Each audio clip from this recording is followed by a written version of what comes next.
जिनके साथ फाइट हुई उन्होंने वो सारी शॉप इधर से उनकी तोड़ दी। वो अब सामान बांधा हुआ है, वो देखो इस तरह वो।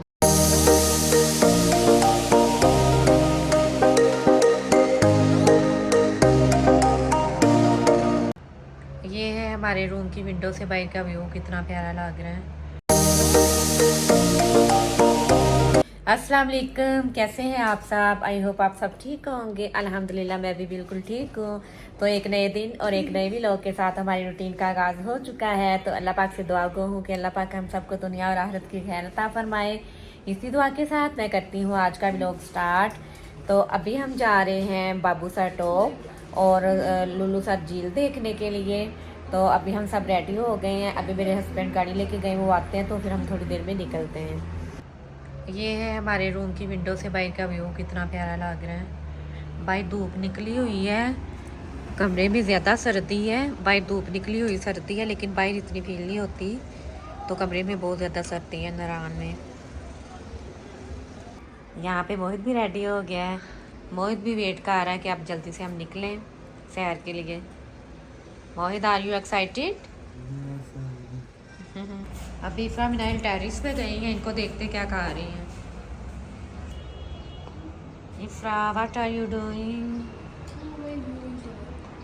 व्यू एंजॉय हो रहा है। टेरेस से ये व्यू कितना अच्छा लग रहा है, ये देखें। रात को इधर फाइट हो रही थी, तकरीबन आधा घंटा होती रही है फाइट। तो हम अक्सर ही देख के हाँ, इधर शॉप थी, वो जिनके साथ फाइट हुई उन्होंने वो सारी शॉप इधर से उनकी तोड़ दी। वो अब सामान बांधा हुआ है, वो देखो इस तरह वो देखो, वो जो सामान है ना वो वाला, वो सारा उधर उन्होंने फेंक दिया, सारा खराब कर दिया था।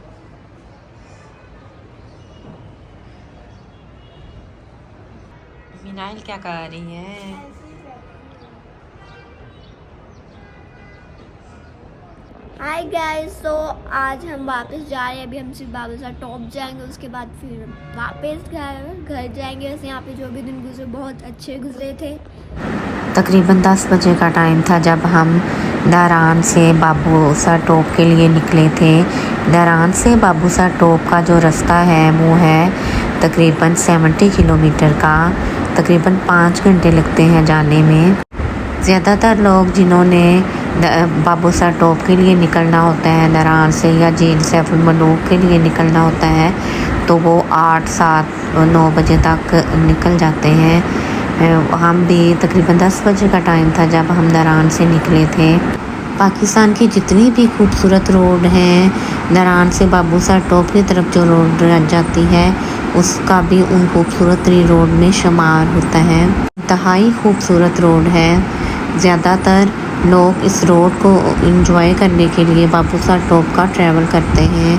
बाबू सर टॉप जाके जो अच्छी वाइब्स आती है, जो खूबसूरती है, वो तो अपनी जगह पे है, लेकिन ये जो तकरीबन 4 से 5 घंटे का रास्ता है, इसमें इंसान जितना एंजॉय करता है कुदरत की बनाई हुई ये जो खूबसूरती है, ये जो इतनी खूबसूरत माउंटेन्स हैं, डिफरेंट टाइप के जो माउंटेन्स हैं, इनको देख के अल्लाह ताला का शुक्र अदा करता है और इन खूबसूरती को देख के जितना फ्रेश फील करता है वो उसका अलग ही मज़ा है।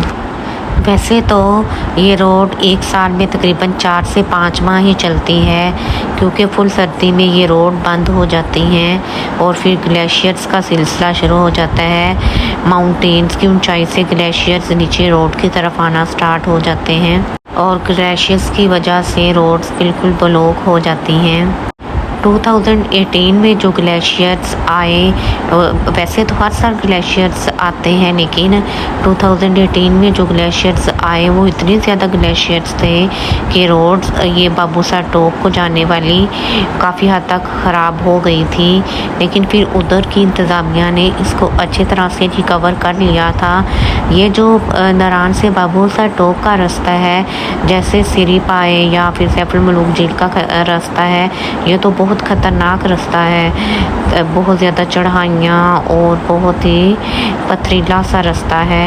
उधर जीप वगैरह स्लिप होने का बहुत ज़्यादा यानी रिस्की रास्ते हैं वो, जो सिरीपाए और सैफुल मलूक झील की तरफ जाते हैं। लेकिन नारायण से बाबूसार टॉप की जो रोड है वो इतनी ख़तरनाक नहीं है, लेकिन फिर भी उधर बहुत मुहतात होकर ड्राइविंग करनी पड़ती है।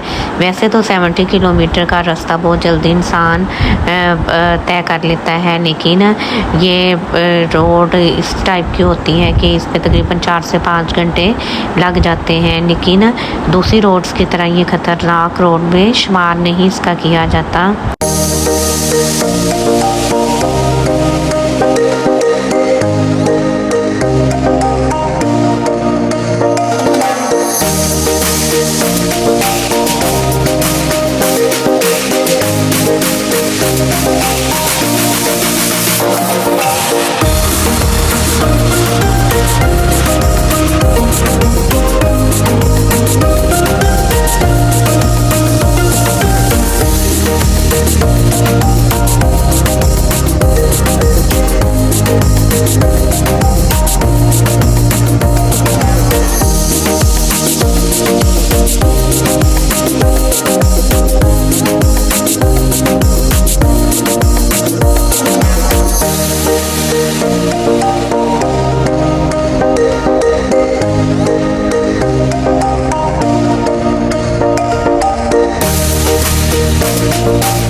वीडियो को फुल वॉच करने से पहले जल्दी से मेरी वीडियो को लाइक शेयर और जो मेरे चैनल पे न्यू है वो जल्दी से चैनल को सब्सक्राइब भी कर दें और बेल आइकन को भी दबा दें ताकि हर नई आने वाली वीडियो आप तक बर वक्त पहुँच सकें। आई होप आप भी हमारे साथ इस ट्रैवल को एंजॉय कर रहे होंगे।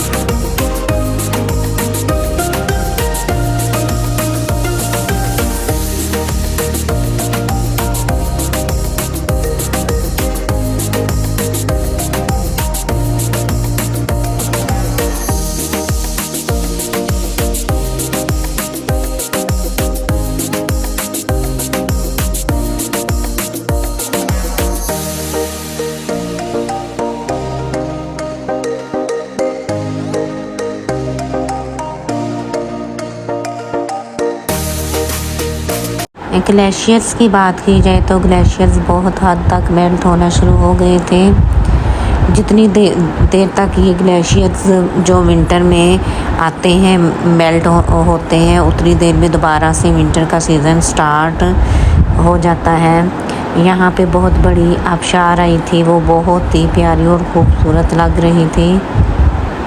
ये बहुत पहले का ग्लेशियर लग रहा है, इस पर बहुत ज़्यादा डस्ट वगैरह आई हुई थी। लैंड स्लाइडिंग की वजह से भी कुछ ग्लेशियर का कलर इस टाइप का हो गया है।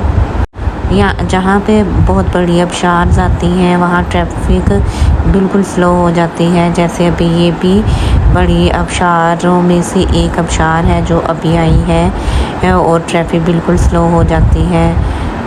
इसी वजह से हमें तकरीबन 4 से 5 घंटे लगे थे बाबूसार टॉप जाने के लिए। बच्चे भी सुबह जल्दी उठने की वजह से अभी गाड़ी में सो रहे थे। ये उससे भी बड़ी आबशार थी, ये जो अभी आई है ये पिछली आबशार से भी बड़ी आबशार थी। इधर पानी का बहाव बहुत ज़्यादा तेज़ था, तो इसी वजह से बहुत मुहतात होकर ड्राइविंग करनी पड़ती है। इधर लैंड स्लाइडिंग ने रोड को बहुत ज़्यादा घेरा हुआ है, जिस वजह से भी ट्रैफिक स्लो हो जाती है। आगे क्लियर रास्ता था।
आई थिंक अभी हम बाटाकुंडी या बुड़वाई पहुँचे हैं। ये वहाँ की मार्केट है। यहाँ पे हर चीज़ इजीली अवेलेबल मिल जाती है। जोन जोन सा सिटी आता है उसकी मार्केट भी आ जाती है और उस मार्केट में हर चीज़ अवेलेबल होती है। जैसा कि ये अभी बाटाकुंडी या बुड़वाई की मार्केट आई है, यहाँ पे हर चीज़ इजीली मिल जाती है। हम दरान से बाबूसा टॉप की तरफ जा रहे हैं, लेकिन बाबूसा टॉप जाने से एक दिन पहले हमारा प्रोग्राम था कि हम बाटाकुंडी रुके और फिर दूसरे दिन उधर से हम बाबूसा टॉप के लिए निकले। लेकिन हमें दरान के बाज़ार को भी एक्सप्लोर करना था, वो भी हमने नहीं किया था, तो फिर इस वजह से हम बाटाकुंडी की तरफ नहीं आए। इन्होंने नारायण के बाज़ार का व्लॉग नहीं देखा, वो जल्दी से जाके इस वीडियो को देखने के बाद नारायण के बाज़ार के व्लॉग को भी देखें और उधर की एवरीथिंग हमने कॉस्ट हर चीज़ की और एवरीथिंग चीज़ आपको दिखाई है कि दूसरे सिटी से नारायण बाज़ार की प्राइसेस का कितना डिफरेंस है, हर चीज़ उसमें मेंशन की है। इस वजह से बाटाकुंडी रुकने का हमारा प्रोग्राम कैंसिल हो गया और हम नारायण में ही रुके। अगले दिन नारायण से हम बाबूसा टॉप के लिए निकले हैं। बाटाकुंडी में भी अगर इंसान रुके तो उधर भी बहुत अच्छी तफरीह की जगह हैं जो इंसान इंजॉय कर सकता है और उसको एक्सप्लोर भी कर सकता है। लेकिन हम सीधा नारायण से ही बाबूसा टॉप के लिए निकले थे और इधर बहुत ही खूबसूरत हट बने हुए हैं। इधर के हाउसेस बिल्कुल एक ऐसे लगता है जैसे कोई आर्टिफिशियल टॉय सा रखा होता है, इस टाइप के बने हुए थे। और रास्ते में ये बहुत ज़्यादा गोट्स जा रहे थे। हमें रास्ते में बहुत ही जगहों पे ये मिले। ये गोट्स ये बहुत ही खूबसूरत हैं और उनके जो हेयर है वो बहुत ही ज़्यादा सिल्की थे और ये पहाड़ी बकरे बहुत ही खूबसूरत लग रहे थे। इफ्रा मिनाइल कह रही थी कि मामा हम यहाँ से एक बकरा लेकर जाते हैं। वो अपने पापा को बार बार फोर्स कर रही थी कि ये शीप और ये बकरे कितने खूबसूरत लग रहे हैं, हम यहाँ से एक बकरा ले जाते हैं। तो मेरे हस्बैंड कहते हैं ठीक है हम बकरा ले तो लेते हैं, लेकिन हम इसको लेके कैसे जाएंगे। यहाँ पे इफ्रा मिनाहिल को वॉमिटिंग हो रही थी। जैसे जैसे चढ़ाई का रास्ता आता है इफ्रा मिनाहिल वॉमिटिंग करना शुरू कर देती हैं। इसी वजह से ये कुछ व्लॉगिंग भी नहीं कर रही थी और गुमसुम सी होके बैठी हुई थी। इफ्रा ने वॉमिटिंग की तो उसके बाद मिनाहिल को भी वॉमिटिंग स्टार्ट हो गई। मैदानी रास्ते में ये बिल्कुल ठीक ट्रैवल करती हैं, लेकिन जैसे जैसे चढ़ाई का सिलसिला या बलखाते हुए रास्ते आते हैं तो इन्हें वॉमिटिंग वाला सीन बन जाता है और ये दोनों बहनें वॉमिटिंग करना शुरू कर देती हैं।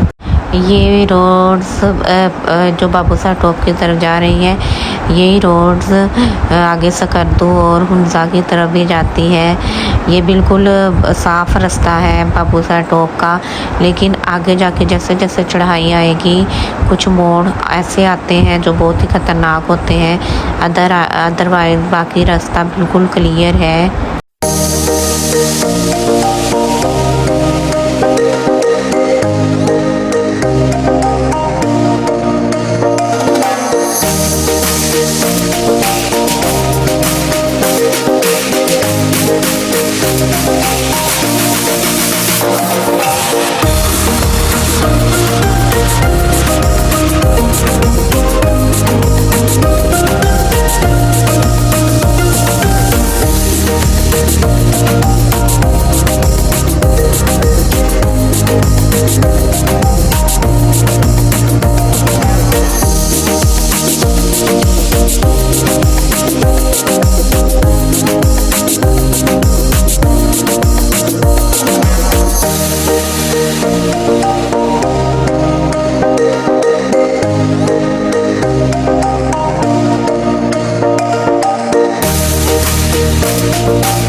ये भी बहुत बड़ा ग्लेशियर आया हुआ था इधर। जब हम लास्ट टाइम आए थे तब भी ग्लेशियर थे, लेकिन अभी हमें पहले से भी ज़्यादा रास्ते में ग्लेशियर मिले। जो लोग बोतलें वगैरह सेल कर रहे थे उन्होंने ग्लेशियर को ही फ्रिज बना के उसमें बोतल्स वगैरह रखी हुई थी और सेल कर रहे थे। यहाँ के लोगों को तो फ्रिज और पंखों की बिल्कुल भी ज़रूरत नहीं होती यहाँ, क्योंकि यहाँ पे गर्मी का वेदर तो आता ही नहीं है। तो वो इस तरीके से बोतलों को ठंडे करके सेल कर रहे थे। जितने भी बड़े बड़े ग्लेशियर्स मिले रास्ते में, ये भी उन बड़े ग्लेशियर्स में से एक था, जो कि बहुत ही बड़ा ग्लेशियर था। जब ये ग्लेशियर आया होगा तो कितना टाइम लगा होगा कि रोड को क्लियर करने में, क्योंकि रोड पे भी सारा तब ग्लेशियर होगा। और इस तरीके से ये बहुत ही बड़ा ग्लेशियर था जो रास्ते में हमें मिला था। ग्लेशियर को देख के बच्चे कहना शुरू हो गए कि हमने इधर से बर्फ़ लेनी है, यानी कि ग्लेशियर में से बर्फ़ को उतारना है। तो यहाँ पे एक और जगह पे लोगों ने ये अपनी बोतल्स वगैरह रखी हुई थी ठंडे होने के लिए, और वो सेल भी कर रहे थे। यहाँ पे थोड़े थोड़े वक्फे पे डिफरेंट आइटम्स वगैरह सेल करने के लिए लोग खड़े हुए थे। नारियल और चना चाट, ये सारी चीज़ें रास्ते में मिल रही थी। इस ट्रिप में सबसे ज़्यादा चीज़ जो हमने खाई वो चना चाट थी। यहाँ की चना चाट इतनी ज़्यादा टेस्टी थी, हमने जहाँ से भी हमें चना चाट नज़र आई हमने ली। बहुत ही ज़्यादा टेस्टी थी, दिल करता था चना चाट को बस खाई जाएं।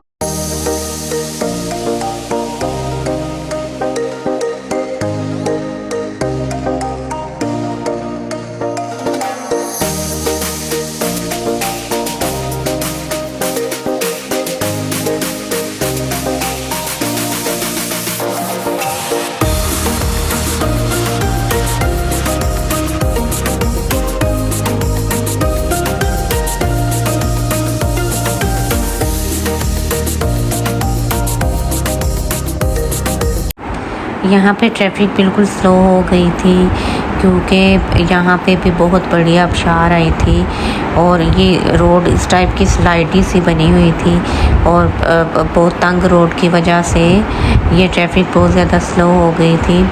और एक तरफ बहुत बड़ी आबशार थी और दूसरी तरफ बिल्कुल खाई थी, तो इस वजह से लोग बहुत मुहतात होके ड्राइविंग कर रहे थे, और ये आबशार का पानी खाई में जा रहा था।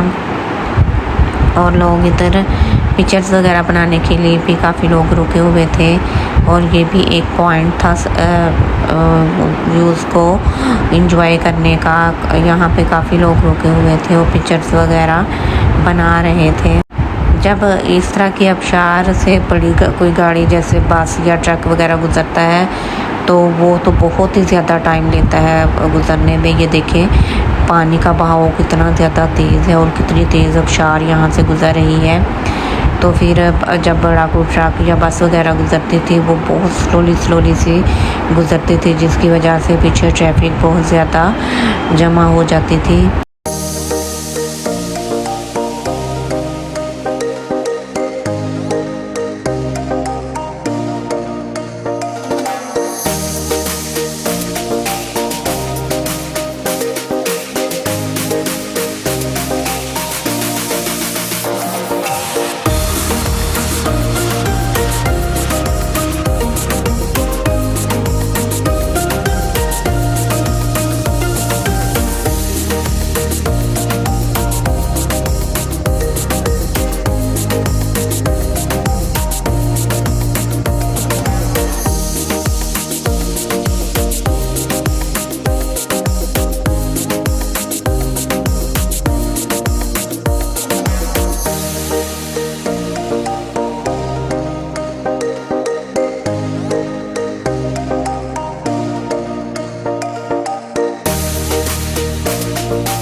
जब हम लास्ट ईयर आए थे बाबूसर टॉप तब हमें जगह नहीं मिली थी, क्योंकि इतनी लंबी लाइन थी। फिर हम लोगों ने कहा कि हम अपना पूरा दिन ज़ाया नहीं करेंगे। फिर हम लोग सिर्फ लुलुसर झील के पास रुक गए थे, वहाँ पे हमने पिक्चर्स वगैरह ले ली थी। बट आज हमने जाना है बाबूसर टॉप पे।